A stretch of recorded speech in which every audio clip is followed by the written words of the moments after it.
Okay. Planning. Councillor Davis, wall sign application 54 Circular Road.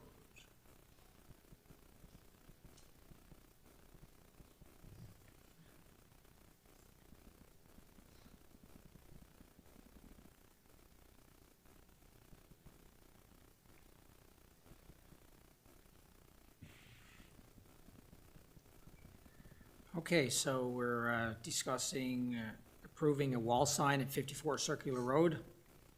So this is 54 Circular Road, which is Bannerman House, is a designated heritage building located in Heritage Area 1. The city has received an application for an existing wall sign on the retaining wall at 54 Circular Road.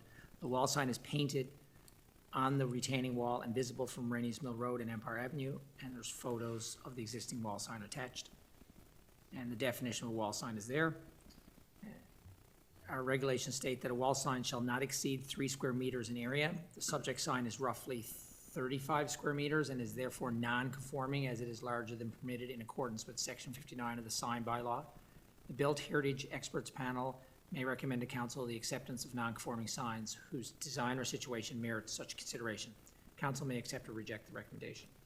The wall sign also references an event occurring at the Lantern at 35 Barons Road. This is considered a third-party sign, which is prohibited in heritage areas, except where approved by council. This is outlined in our sign bylaw. The Built Heritage Experts Panel may also make a recommendation to council on a third-party sign. They've reviewed the sign at their meeting, and they've recommended approval of the non-conforming wall sign at 54 Circular Road, and that the third-party sign be removed. And staff agree with the recommendation. So the recommendation is that council approve the wall sign at 54 Circular Road and that the third-party sign be removed. Seconded by Councillor Halley. Comments? Councillor Hickman. Yeah, and when that sign was being painted, I was driving by, and they did a very good job of taking utmost care and safety. They all had outfits on and vests and everything. And I mentioned it to the city manager. But the concern I have is nothing to do with content. It's like during elections, we can't put a little 2x2 near an intersection. This is on the intersection, huge, and the concern is distraction. Many traffic engineers we've had over the years would never have allowed this to happen. So I don't understand why this is not an issue for our traffic engineers. Nothing to do with our heritage. So I would vote that all those signs be removed and never be allowed to put any there again. It's a very busy, dangerous location where you're going around a curve, where you're coming down a hill, and you catch out the corner of your eyes, you're going around a curve. One of the most dangerous things I've seen in our city streets. I would like to see it removed. Councillor Davis. I remember when we voted to make an exception for this sign, and since then I've had a number of people echo what Councillor Hickman has said. I mean, it is very striking, and the message is very striking, and I'm 100% supportive of the message, but I do agree with the distraction on that, and there's a lot coming together in that area, and a lot of pedestrians, a bunch of streets come together.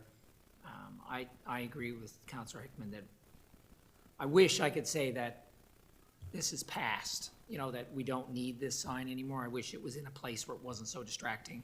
But I also recognize that there's a large percentage of the community who are very supportive of that as well. But I do want to echo the voices of two people who've called me on numerous occasions because they can't believe we allowed it either. So, yeah. Any further comment? Councillor Hammond. Just for clarification, how does the city differentiate between a sign and a mural? Like, why is this considered a sign? It's painted on a piece of property. How is that why does it matter? Yeah.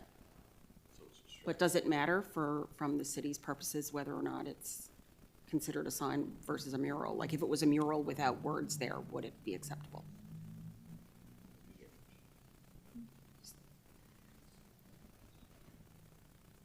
Mr. O'Brien.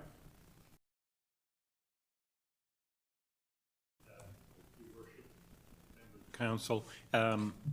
It could be considered a mural, but it falls under the definition that we have for a wall sign.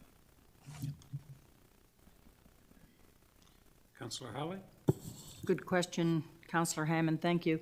I live in that area and, you know, like Councillor Davis, we probably need the sign. It's too bad that we don't need the sign, but it's private property.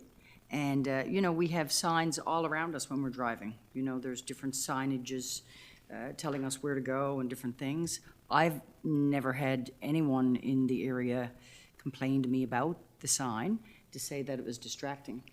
The only thing around that area is the speed at which the cars come up that hill and treat it like a highway. That is more of a, you know, a risk. Any further comment?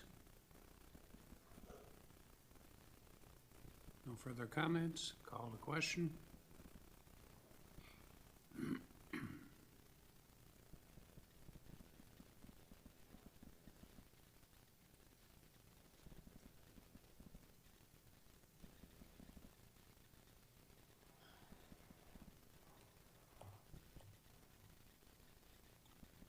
Motion's carried, 9-2.